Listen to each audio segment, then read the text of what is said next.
always check my fly. It happened last time it was down. So a couple phrases and thoughts I live by are beggars can't be choosers and work with what you got. And I think every single day of my life, both of those things come into play. And especially when I was a teenager, my first car broke down the summer before I was going to college. And I didn't have any money. I was just looking to get anything because I was going to have to drive to college. I got my first girlfriend, and so obviously I had to drive her everywhere.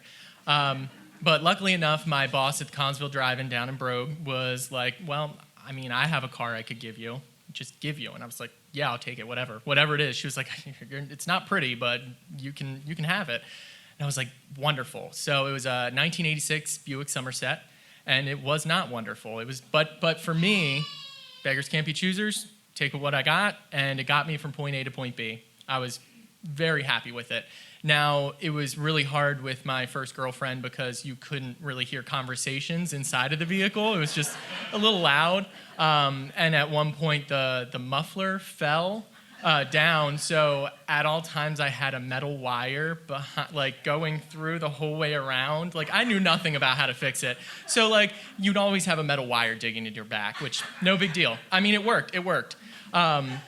My first big trip was driving to Clarion University from York, and I was a little nervous. It was my first long haul, and that was also the first time that I got sleepy while I was driving, and I was like, oh God, what can I do? I don't have soda, I don't have 5-hour energy or something. So first thing that I see is some hand sanitizer, and I'm like, well, that'll taste bad. That'll like wake me up a little bit. Like I tried biting my tongue, I tried everything, but I was like, okay, well, I'll like squirt some on my tongue, it'll be fine, make me gross, wake me up. That is the worst thing that I had ever put in my mouth.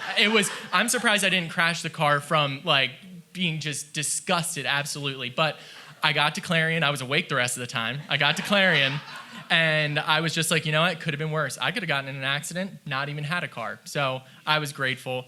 Another time I had lost my keys, and I had to get down to that girlfriend in York. I really had to. So thinking whatever I could do, I was like, well, it's nowhere in my dorm. It has to be in my car, but my car is locked.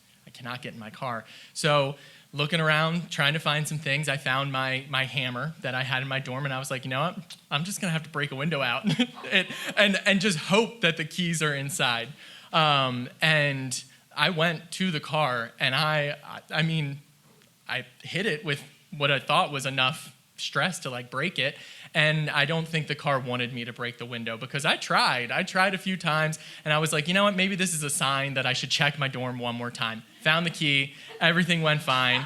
I was so grateful for that. But around the time I had to get the inspection done, they were like, you know, this is gonna take like triple what this car is worth, and we can't pass this for inspection. Nothing for safety, really. It's just a lot of these other things that are going to add up. And I was like, well, you know what?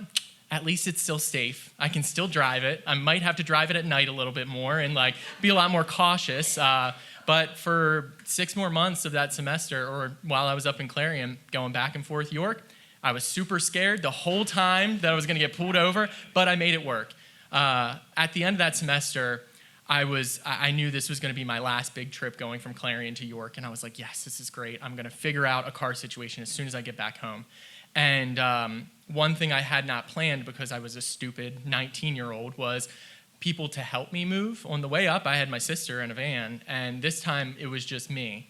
And I mean, I couldn't put things on top of my car. I couldn't draw more suspicion. So I had to pack everything with every ability I had to get everything in that car. I couldn't throw away anything. I had a huge TV, just like one of those big ones with a big back. It wasn't flat screen or anything. And I made it work. I got it all in there. But, I mean, my face was this far from the steering wheel. And I'm like, I'm going to die. I'm going to die on this drive home. I'm gonna die. A cop's gonna see that I'm dead and so close to my thing and say, well, I'm gonna give him a ticket and he's dead. I mean, like this is the most terrifying drive I ever had in my life. And I got home, I was safe. I didn't let my mom see how bad my car was packed so she didn't yell at me. But I was so grateful that that whole year, that car made it work and that I got from point A to point B, but really I was just so glad to get rid of that piece of shit. Thank you.